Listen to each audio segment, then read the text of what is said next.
Et on va parler justement de cette Arménie post-révolutionnaire où nous en sommes aujourd'hui.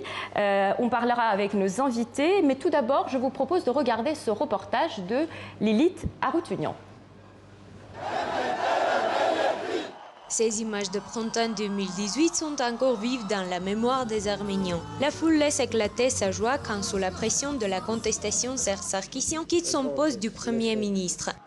En à peine quelques mois, le chef du mouvement populaire Nicole Pachinian laisse sa casquette de l'opposant de longue date et arrive à la tête de l'État. 7 mois plus tard, lors des élections anticipées, son parti Contrat Civil obtient plus une majorité écrasante à l'Assemblée nationale. Pour la première fois, ces portails du Parlement s'ouvrent au public. Autre symbole fort de la transparence est affiché aussi par l'exécutif. Désormais, les sessions du gouvernement sont retransmises en direct et Nicole Pachinian, lui, enchaîne des Facebook Live pour répondre aux questions des citoyens. Les défis hérités du passé comme ceux d'aujourd'hui sont nombreux. La lutte contre la corruption, la pauvreté et le chômage estimé à la hauteur de 16%.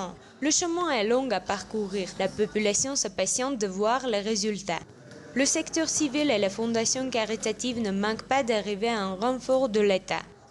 Ce centre de réhabilitation pour les militaires est intégralement financé par la Fondation Monpa. Ici, on s'occupe de leur insertion sociale par le biais de l'éducation et de la formation professionnelle.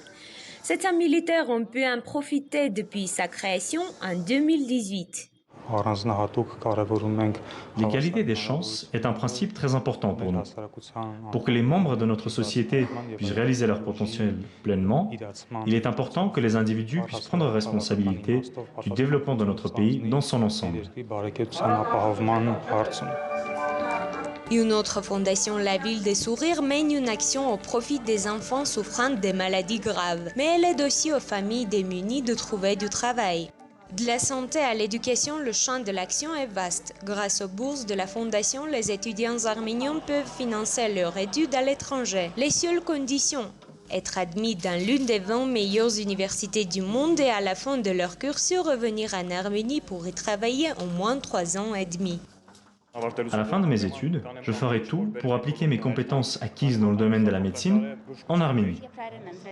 J'ai choisi l'étude de l'hébreu pour remplir les rangs des spécialistes arméniens dans le domaine de la diplomatie, car aujourd'hui, les relations entre l'Arménie et Israël sont d'actualité. Ayant longuement souffert à l'émigration, l'Arménie tente à se transformer en pays attractif capable de rapatrier les Arméniens de la diaspora ancienne comme nouvelle. Des mesures économiques sont mises en place, comme l'exonération d'impôts pour les PME au chiffre d'affaires annuel inférieur à 45 000 €. Harout, diplômé de Harvard, a fait le pari de revenir dans son pays d'origine pour monter un start-up. Nous témoignons des changements importants en Arménie. Les innovations ne manquent pas et il faut que nous soyons ici. Vous avez déjà trouvé une petite copine? J'espère.